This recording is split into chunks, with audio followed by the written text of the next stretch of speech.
Cecilia Smith and Lafayette Harris Jr., in collaboration with VCU Health, Arts, and Healthcare, Virginia Commonwealth University, Gifts of Art, Michigan Medicine, University of Michigan, Modern Marimba of Sarasota, Florida, and Agar, Amherst Glebe Arts Response, presents Cecilia Smith and Lafayette Harris Jr. Duo, Holiday Keys and Vibes, 2021. Cecilia Smith vibraphone and Lafayette Harris Jr. piano. Production Manager Michelle Adwau. Art Staff VCU Health, Arts, and Health, Director Philip Musi Branch. Gifts of Art, Michigan Medicine, Director Elaine Sims. Performance Director Carrie McClintock. Modern Marimba of Sarasota, Florida, Tita Van Kuth, co-founder. Amherst Glebe Arts Response, Agar, Inc., Director Lynn Cable. Cecilia Smith and Lafayette Harris Jr., producers. All rights reserved, 2022. Hey, Lafayette. Cecilia, it's so good to see you again. You look marvelous. Well, thank you. I like to dress up. Oh, yes. I like to clean up. I don't like to do it all the time, but I'm Okay, well, there you go. We're here to present to you some holiday music. Happy holidays. Happy holidays to everyone. And we would first like to, because we are broadcasting, so to say, streaming. There we go. Streaming, broadcasting, all of that. From the city of New York, from the borough of Brooklyn. We would like to acknowledge the Native Americans who lived here initially, before it became Brooklyn. The Lenape people, the Canarsie, and the Nyack people. All right. And if you all have been following us, you know that we love to play, but we'd also like to talk about what we're going to be presenting, and we've done a lot of research on today's program. Yeah, we have. Got a lot of information for you. I hope you find it interesting. Oh, I think people will. Interesting and humorous. We are going to start our program today with a classic Christmas song called Silent Night. That's right, and you have taken it upon yourself, Cecilia, to give it a very wonderful arrangement. Well, thank you for acknowledging that first. Thank you very much. Yes, I have rearranged it. All right. But we did a little history of, research on this piece to talk about why this piece was written in the first place. It has quite the history. It does have quite a history, and it was actually composed on Christmas Eve in 1818. Where at? In Germany. In Germany, that's right. The composers were German. And yes, a man named Franz Gruber did the music, and there was a Catholic priest named Joseph Meyer. Maybe I'm pronouncing it. But the reason that it was composed was at the last minute, they couldn't use the organ.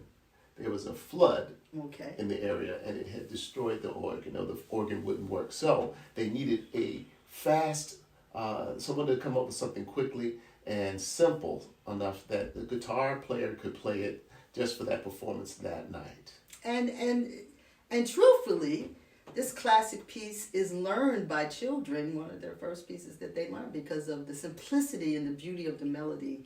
A lot of people like to hear it and like to play it. That's right. This is something that kids can play. I'll give you a little taste, just a little bit. Just a little taste? Okay.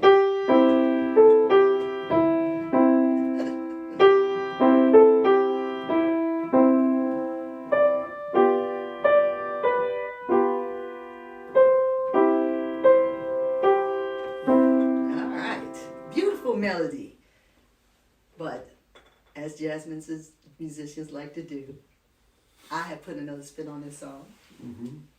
I wanted to give it an air of mystery, and I also wanted to re-harmonize the piece. Now we have several presenters who are part of our presentation today, and there are Agar, Amherst Glebe Arts Response. Amherst Glebe, I'm going to have to do that again.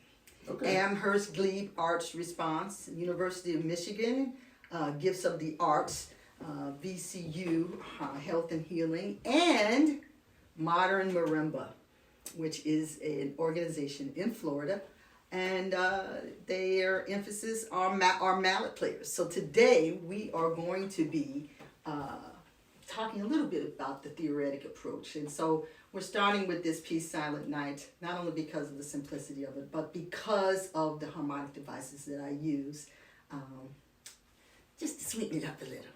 All right. Are you ready? I'll try to be ready. Okay. All right. 1, 2, 3.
lovely arrangement, Cecilia. A spin on it. There's a spin on it, definitely. That's right. All right. All right, well, let's move right along with our program.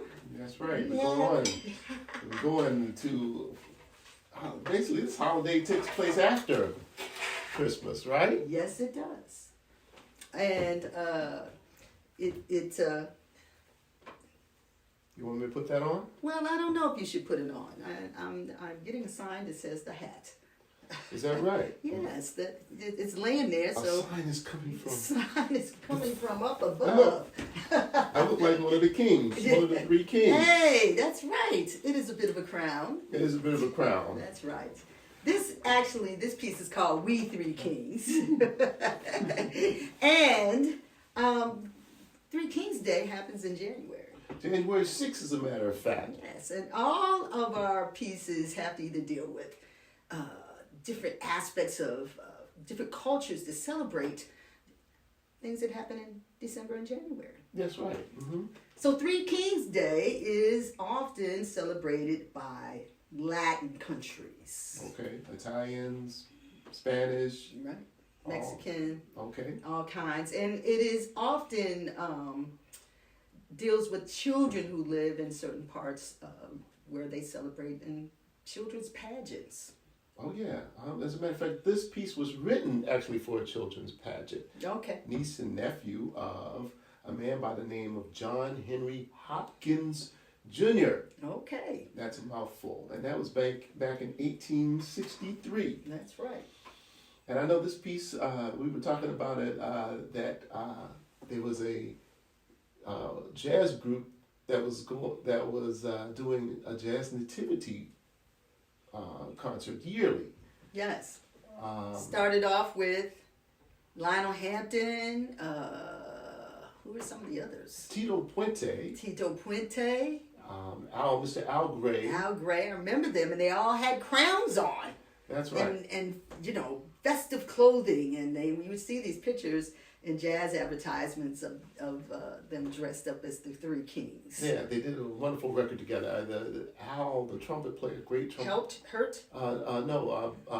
Black man, very tall. John Faddis? Mr. John Faddis. Okay, yes, he was very tall. He is very tall. He is very tall. Yeah, and Bending Towards the Light was the name of their program. Okay, okay. So we found out a few things about Three Kings, and it does happen on January 6th, and we'd like to play it for you. We're going to put it in a Latin groove, right? Latin groove. Yeah. All right, let's see if we can hold on to it. Okay. All right. Okay. You go ahead and count it off, because this is sort of a Lafayette's arrangement, right? 2.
hat, man. Another hat? All right. Yes, it's happening. It's happening. Okay, cool. Glad you think so. All right. We are moving right along here. We jump back to Hanukkah season. That's right. Actually, Hanukkah was over last week. Yeah. Mm-hmm. But we learned a lot about this piece that we're going to play for you. It's actually called C'est Vivant. C'est Vivant. Mm-hmm. What a great little name. Yes, and it has to do with the dreidel.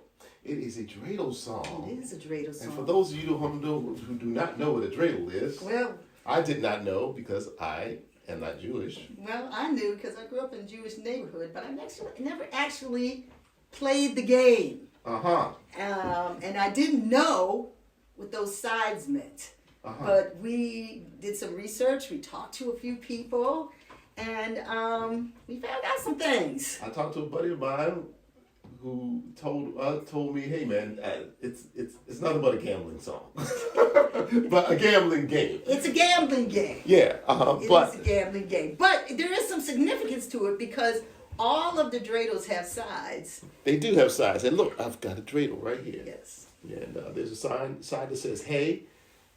Gimel, none. I know that none means you get nothing. Okay. And shin. That's right. And you spin this with like 3 or 4 other players. I've never played it, so I'm just paraphrasing what I know, okay. what I have come to know. And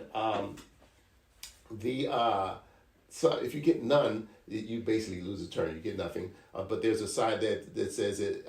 You get everything that's on the board. Right. Or basically, we put in a pot. You put in a pot of pennies or marbles, and like I said, you get none, or you get all of it, or you get half of it. Right. And the fourth side, you got me on that. Well, I think you get your turn passes by. Your turn passes by. Right. That's all. So. But the other thing is that some of the dreidels have, in Hebrew, a miracle happened here. That's right. A miracle did happen here, and that's what this what actually means, right? And what is the miracle? The miracle was when the Greeks and the Jews were in war with each other. They had cleared the temple out and found a vial of oil. Right. Well, the temple had been taken over by the Greeks, and then later on, the Jewish people came back and they took the temple back over. Okay. Yes, and then order. And then order happening. Yes, and like you said, they found some oil in a vial. Okay. And it was only supposed to last. It was only a little bit in there. Instead of the day or two that they thought it was going to last, it lasted for 8 days. Yes, and so that is the miracle. That is the miracle. And some dreidels have these words on it that deal with the miracles, to keep that in mind while they're playing this game. But that is the essence of Hanukkah, the celebration of this oil that was found. And they celebrated by lighting a candle for 8 nights at sunset. Now, I have this dreidel here, and the words to the song, Sivan, translated are dreidel, spin, spin, spin. Okay. Hanukkah is a great holiday. And I'm going to attempt to spin it. Let's see if Michelle can help us out and get us a close-up of this spinning. And are you ready, Michelle? Here we go.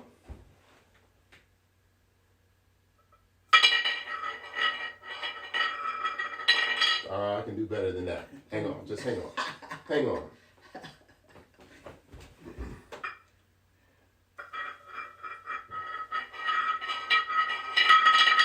All right. Shin. All right. All right, here we go.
Ah, yeah, that is a fun song. Yes, it's very fun. We Yeah. enjoyed playing it and finding it. We researched a lot of pieces, and we decided that that piece would lend itself well for vibes and piano. Mm-hmm. All right.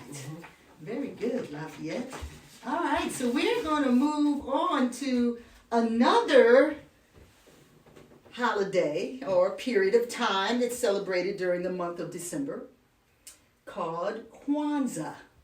Yes, Kwanzaa. And Kwanzaa first came into being in 1966.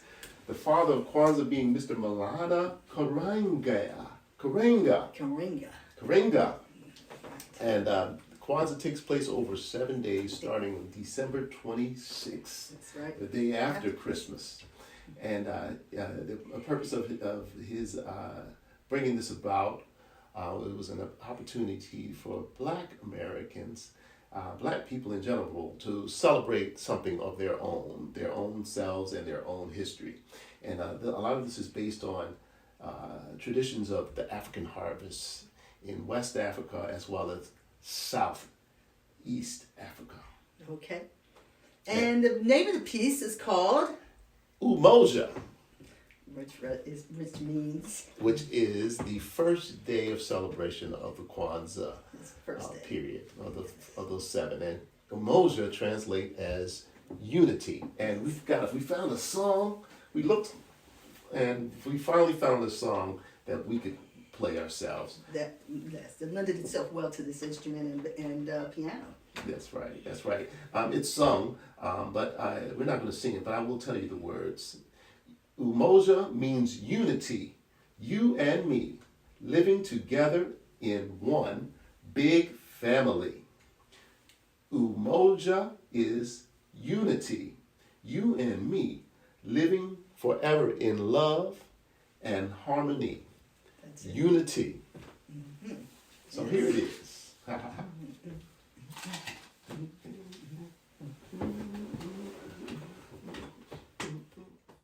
Mhm. 1, 2, 3.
unity. That's right. Working together. That's what we need to do more. Everybody. Yes. Everybody. For our next piece. All right. We're riding on a sleigh. All right. We're holding on for dear life. Hold on for dear life. That's right. Yes, this is a piece called Sleigh Ride, and there's no mention of Christmas or Santa Claus in it at all. It's just a winter song. A winter song. You know, there's so many cultures in the world that celebrate like winter solstice. That's right. You know, and many indigenous cultures of the world here in America, all over the world. Yes, yes. And why is that? They celebrate what? They celebrate life. Well, they celebrate the shortness of the day too and the longness of night. Oh, that's right. Yes, because on December 21st, that is the shortest day, shortest amount of daylight. Shortest amount of daylight and longest night. And longest night. Mm-hmm. So for this piece, though, we're talking about all kinds of things happening. Chestnuts and riding on big wagons that are led by blades by a horse.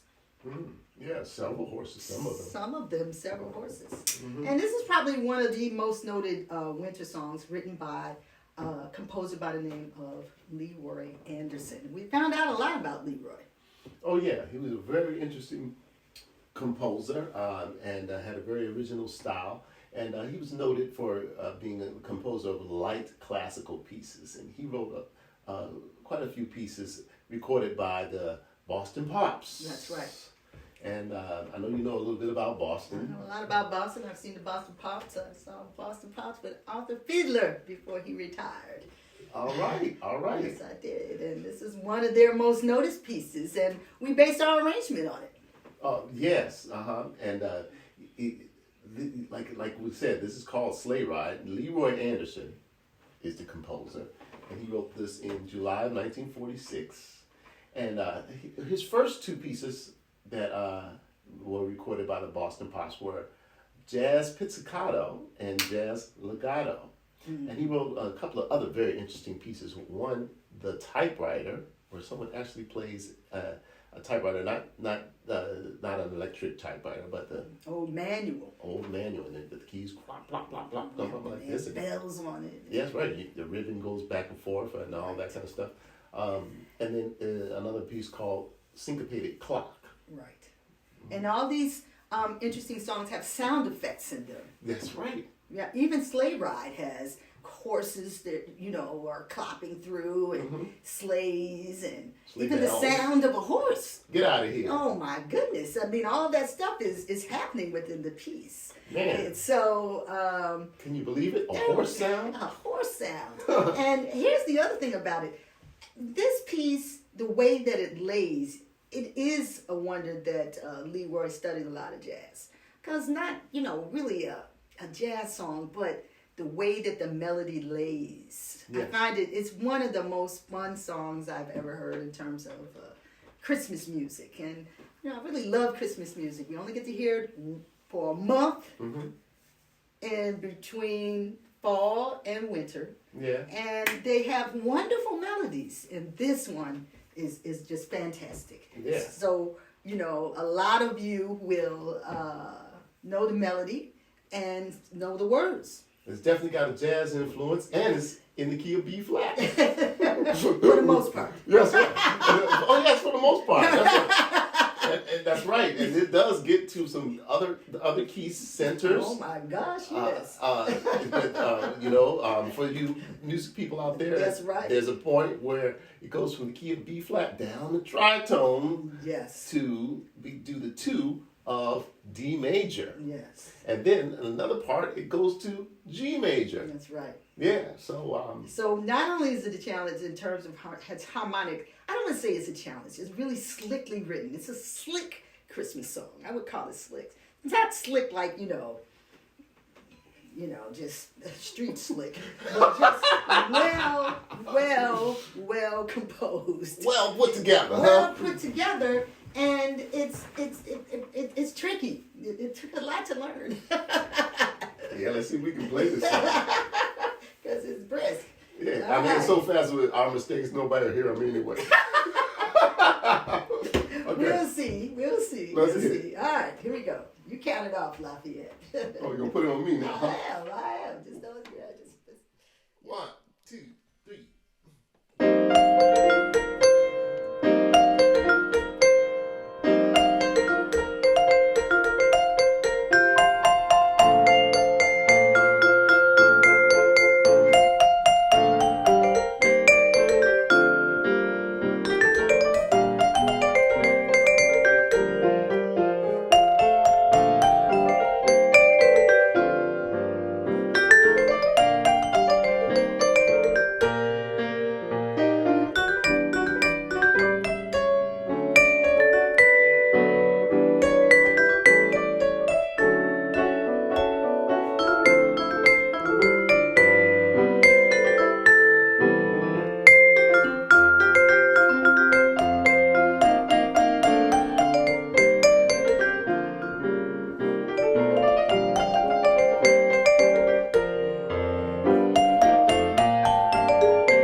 righty, all righty. All right, sleigh ride. Mm-hmm. Horse and all. Horse and all. Very good, Lafayette. That was my pleasure. Wonderful sound effect. Okay. And we hope you're still laughing because it was meant to be funny. Mm-hmm. All right, sleigh ride. Yeah, so that was written what in 1946, so only a few years later. Oh, that's right. We're coming to 1953. 1953. And this particular vocalist who sang this song, her name was Eartha Kitt. Yeah, and the wonderful Eartha Kitt. The wonderful Eartha Kitt, who had quite the career, actually. Mm-hmm. Quite the career as a jazz vocalist, and I would say maybe a cabaret singer. That's right. That was. She was like a triple threat, right? Yes. A great dancer. Okay. And a wonderful actress, too. Wonderful actress, yes. In fact, she was one of the Catwomen in Batman. Oh, look at that. Oh, man. And I remember as a kid that we used to all run inside, not only when Junior came on, but when Eartha Kitt came on, Batman, as the Catwoman. We were excited to see that. And she played a really great Catwoman, too. She did. Was she sultry? Sultry. I think Batman was a little afraid of her. I think he was in love with her. Well, love and just intimidated. At least that's, good old as a young child, my interpretation. West. Yes, Adam West was just like, oh my gosh. Anyway, she had this great hit. She had 2 hits, actually. That's right. She had another hit that same year called Say Si Bon. Say Si Bon was it the same year, before or after Santa Baby? Actually, 1953, same year. Okay. Well, we just kind of snuck in the name of the song, Santa Baby. And the great thing about this piece is that it lays sort of like a blues, sort of. Got a little blues flavor. Got a little blues flavor. But the words are very unique. It's You like this song. You like the words. I do like the words. I like the words because who'd have thought? Sometimes you have to explain them to kids because it's a novelty song. And she talks about the gifts that she wants from Santa. Isn't that something? Oh, man. And they're not dolls and trains. So she wants things like she wants a sable. Now, have you ever explained to a child what a sable is? I have not. Okay, because you just say it's like a mink coat, okay? It's like it's another kind of mink coat that might be politically incorrect these days. And she wants a 54 convertible light blue. Light blue. And she wants checks signed. She don't even want to say what the amount is. She just wants some signed checks. Just put your signature on it. And she wants a piece of property, a couple of pieces. She wants a duplex. Okay. And she wants a platinum mine. My goodness. She don't even want a gold mine. She wants the next level up. And you have to often explain to people or children what platinum is when, this song comes up. So it's a very fun song to play. But we thought, because we are not singers, that we would talk about some of the words in this piece, Santa Baby. And, because we had to cover a lot of material, this is our only Santa Claus song. So then after that, I can take this hat off.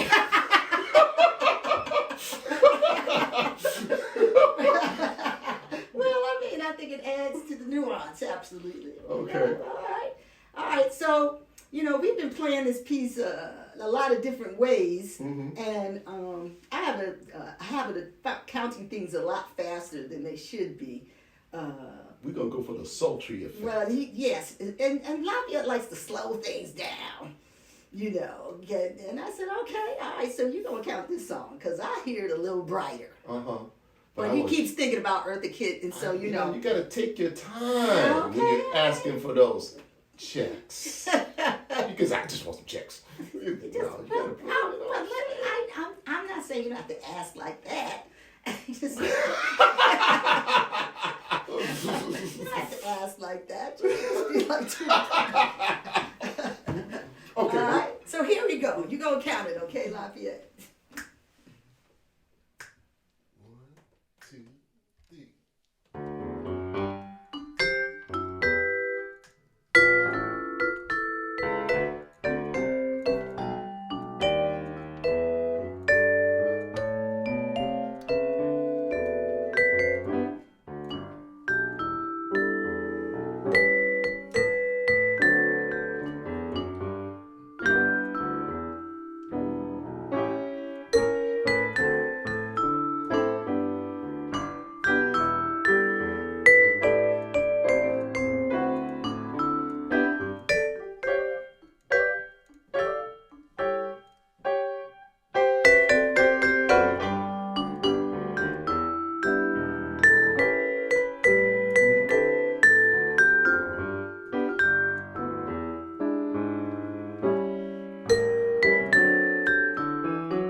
All right, Santa Baby. All right. I like that pace. That was fun. I hope you get everything you want underneath your Christmas tree. Well, thank you, because that is a nice segue into our next song. Right? That's right. It is. You didn't even know? I didn't know. I was not conscious of the situation. You weren't conscious. Oh, come on now. This is the order of things. This song is called Old Tannenbaum. That's right. It means something about a fir tree, well, right? It's about a fir tree in German, right? Mm-hmm. And was originally a folk song for dance. That's right. That's right. German composer who wrote church music. I guess he set words to them. Yes. The lyrics by the composer's name was Ernest Aschwitz. Okay. Anschutz. I'm terrible with pronouncing German names. Okay. 1824 is when he did that. Okay. Now, this was a traditional song. This melody had been around for a long time. Mm-hmm. And Mel Choir Frank has been credited with the melody. Okay. No, he gets credit for it. That happened in the 1700s. Okay.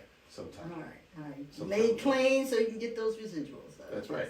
And the interesting thing about this piece that it is a song that celebrates winter. Yes.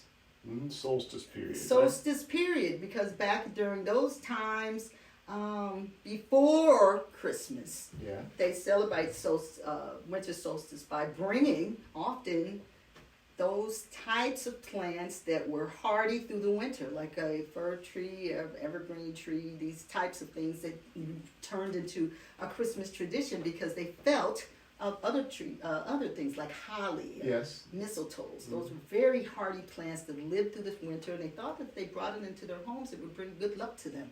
Wow, okay. Yes, and then eventually, as the tradition of Christmas came along, they start dressing these trees up. All right, and all those bells and all that. They put the angel on top. The angel on top and all kinds of beautiful ornaments. It was a big deal in our house. Oh, man. Yeah, Kids love it. Yeah. I still love it, too.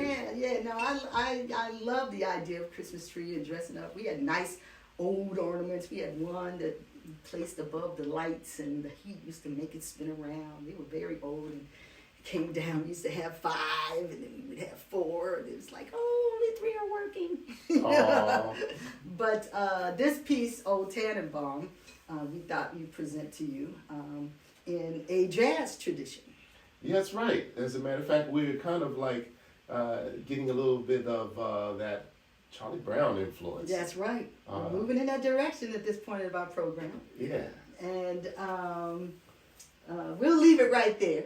But this is part of Vince Giraldi's arrangement of Old Tannenbaum or Old Christmas Tree, depending on who's singing it. All right. All right.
right. Oh, Tannenbaum, swinging. Swinging, just like in Germany. Oh, that's right. Okay. Wow, I love playing that piece. It's just so fun and exciting. Yeah, man. Mm-hmm. All right. Well, we're going to change it up just a little bit. We're going from Germany to France. Yes. We've been all over the world with this. Mm-hmm. We're going to stay right there in West Europe, right? That's right. Mm-hmm. This piece is called Bring a Torch, Jeanette, Isabella. Mm-hmm. And a lot of choirs sing this song. It's not your typical carol that you hear all the time unless you're involved in Christmas pieces and singing church choirs or semi-professional choirs. And it's got one of those most beautiful melodies that I've ever heard. But it's considered a French carol because during the time, biblical times of the birth of Jesus, as in terms of Christmas celebration and the religious aspect of it, a lot of cultures would interpret things in their cultures to reflect how they felt, like the little drummer boy brought gifts, but that's not necessarily in the Bible. Yeah. And in this case, the French came up with a way to celebrate it as if they were having this happening in their country. They sure did. They kind of like brought the nativity scene home to France. That's right. That's right. And so the story is that a family discovered there was a woman giving birth in one of their farms in a barn, and they had children around, and they decided that this must be the birth of Jesus happening right in their little town. So they sent their children, these two girls, Jeanette and Isabella, to bring a torch so they could see, but also to tell the townspeople what's happening in their barn. Wow. Yes, but the opening verse in terms of the lyrics, bring a torch, Jeanette, Isabella. Bring a torch, Jeanette, Isabella. Bring a torch, Jeanette, Isabella, and run. So there's this feeling of running. Children, they're going to get this torch, but they're going to tell everybody what's going on in our farm, in our barn, Wow. So when they bring the torch back, they say, okay, keep your voice down. Hush, hush, beautiful child is sleeping. Hush, hush, beautiful child is born. Wow. And you got some hush hush parts in there. There's some hush hush parts in there. Okay. I did kind of rearrange this. As you like to do. As I like to do. And I actually found a wonderful organ version of it by a pretty noted organist by the name of Keith Chapman. Keith Chapman. And it made me. They actually have several organists playing this particular kind of arrangement. I borrowed some of the aspects that they use for the organ arrangement, but I was fascinated because organ players and drummers use all four of their limbs to play. And so you can, see this guy stomping out bass lines on an organ. Playing it, man. That's... Wasn't that mind-blowing when you saw that? It's mind-blowing. I mean, it's hard enough to deal with just the ampertone, which is nothing compared to playing the organ. Nothing. But he does such a wonderful arrangement. And so I borrowed a few things from it to make it work for piano and vibes. So we hope you enjoy our interpretation. If you know this piece, if you don't know it, I encourage you to Google Jeanette Isabella and look for that organ arrangement. You hear this one. All right. Are you ready? Ready as I love it, baby. 1, 2, 1, 2, 3, 4, 5, 6.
Yes, it did. Bring a torch. All right. Man, so that torch reminds me of this next song. Does it really? It does, because the torches are hot. And this song was written when it was really hot in Florida. Okay. And I believe it was in the month of July. Okay. And it was written, it started out by a guy by the name of Bob Wells, who was dealing with this heat wave. And he often got together to write with the great Mel Torme. That's right. And he had already had some words sketched out on a pad. And Mel saw this pad and saw these words that are supposed to give you a cool feeling. Okay. And some of the words were folks dressed up like Eskimos. Okay. Jack Frost nipping at your nose. Santa on a sleigh. Stuff like that. Something that to give you cool thoughts. When you're dealing with a heat wave, especially in Miami. Yeah. So Mel Torme took it upon himself to complete the words and put the music to it. Mel Torme was such a great, gifted musician, known to be a singer, but he played good piano, and he was a brilliant drummer. That's right. Mm-hmm. And the interesting thing about the fact that many of our most noted Christmas songs were written by Jewish Americans. Isn't that something? Mel Torme, Rudolph the Red-Nosed Reindeer, I think some like Holly Jolly Christmas, and a lot of these musicians were Tin Pan Alley songwriters. Yeah. And they were told, if you write Christmas songs, you'll be collecting residuals forever. Forever. Especially at Christmas time. Christmas time. So they took it upon themselves to write some of the most noted Christmas songs that there are. So this is one of them. That's right. As a matter of fact, this is supposed to be the most performed Christmas song. And if I'm not mistaken, is this the one that Bing Crosby made a lot of money on? No, that was White Christmas. Oh, that was White Christmas. This is a Christmas song. The original title of this was actually Chestnuts Roasting on an Open Fire. Have you ever had chestnuts? I never had chestnuts. No, I made them one year. You have made them one year. Yeah, you loved it so much you did it every year. Well, they're kind of to deal with. Okay. But they smell really pretty. Right. And they're and they're also quite tasty, but it's kind of an acquired taste, and people enjoy them not so much to do it again, but it is an interesting experience. Okay. Yeah. Mm-hmm. Maybe I'll do it once too. Okay. Well, they got them. They're in the stores. Okay. All right. So you got this one. You're going to set it up. I'm going to set it up. Give us some of that lovely Sicilian ballad playing. Here we go.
All right, moving right along, we are up to some more Charlie Brown. Charlie Brown. As a matter of fact, this is the signature song for the Peanuts franchise. Yes, it is.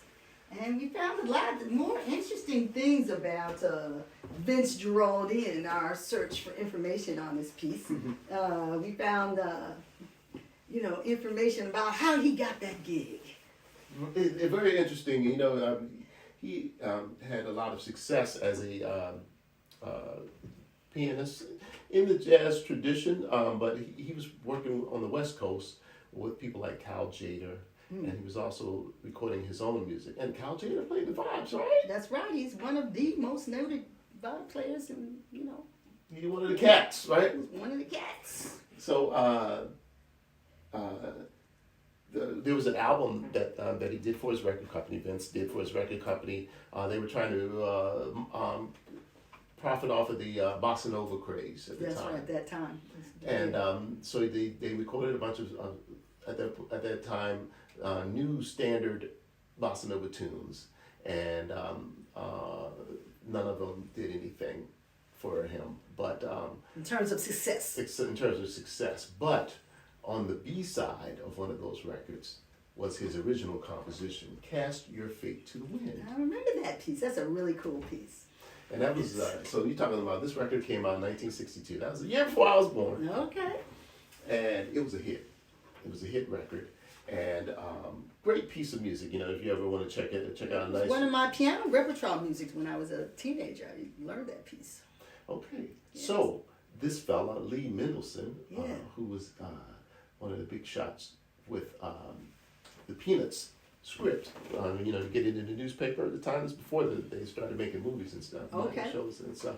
He was riding across the Golden Gate Bridge, San Francisco, and he heard "Cast Your Fate to the Wind" on the radio. Okay. And immediately he's like, I gotta have that guy who wrote that song write music for our show. I just know it. Okay. All right, and he found them, and so after Vince was of course, I'll be your composer. And so after a couple of weeks, Vince called him and said, I got this song. You're going to love it. You got to hear it. I got to play it for you right now. And so Lee was like, no, don't play it now. I don't want to get it marred by just playing over the telephone. Please, let me come to your studio. No, I'm going to explode if I don't play this for you right now. Wow, what a great feeling when that happens, right? And he sat down and played it, and Lee listened to it, and when he heard it, he knew right away.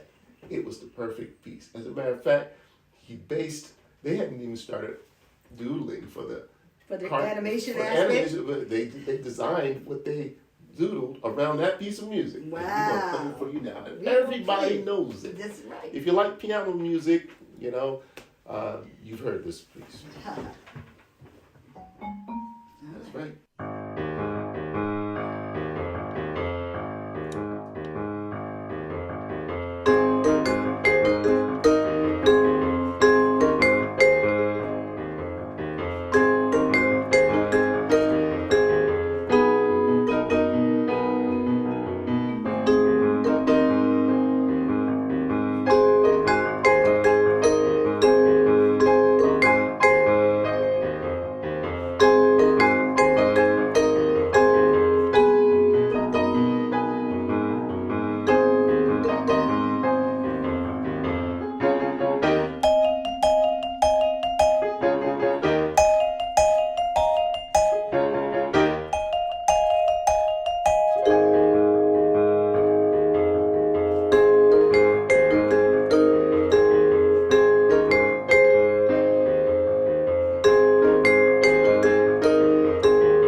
our last two pieces. That's right. One will play, and then we're going to segue into the other. That's I'd right. like to talk about these pieces before we begin.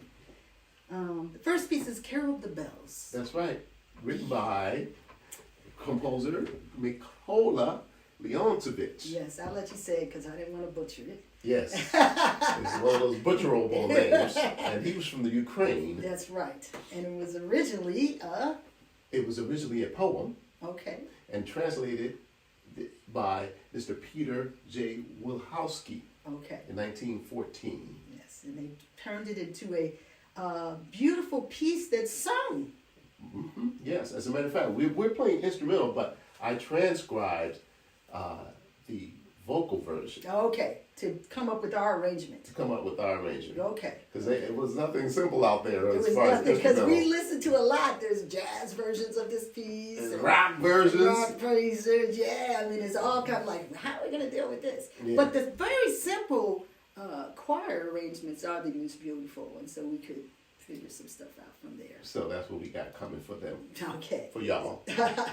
So our last piece was originally titled Ode to Joy. That's right. By good old Ludwig von Beethoven. Yeah, I like to say his name. From his 9th century. His ninth symphony. Symphony. Okay, you gotta figure out how to take that out. I'll leave it in. From his 9th symphony, 4th movement. That's right. Darn. This melody has been reinterpreted so many times, it's outrageous. But I have to tell this story. Please. About this piece, Ode to Joy. My father and my mom, they listened to all kinds of music, but they loved classical music. And my father loved all of Beethoven's symphonies, but he would listen to the 4th movement in our house over and over again. Wow. And sit on the steps and sing the parts in German. And we'd be like, Dad, you're embarrassing us. You know, and our friends was like, ooh, what's up with your dad? You know, so, you know. And I hadn't heard it in a long time.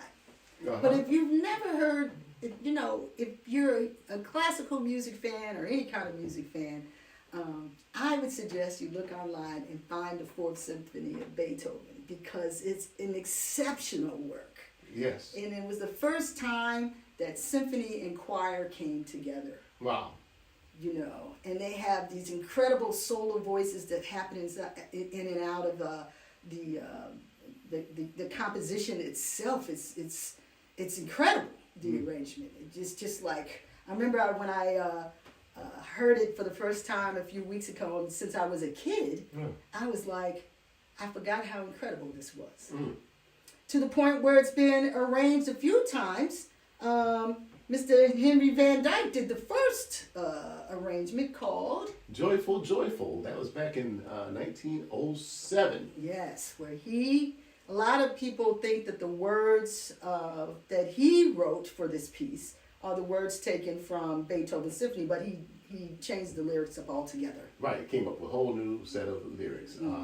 As a matter of fact, the poem that Beethoven based his Ode to Joy on was actually something written in the late 1700s, about 30, 40 years before he composed this piece.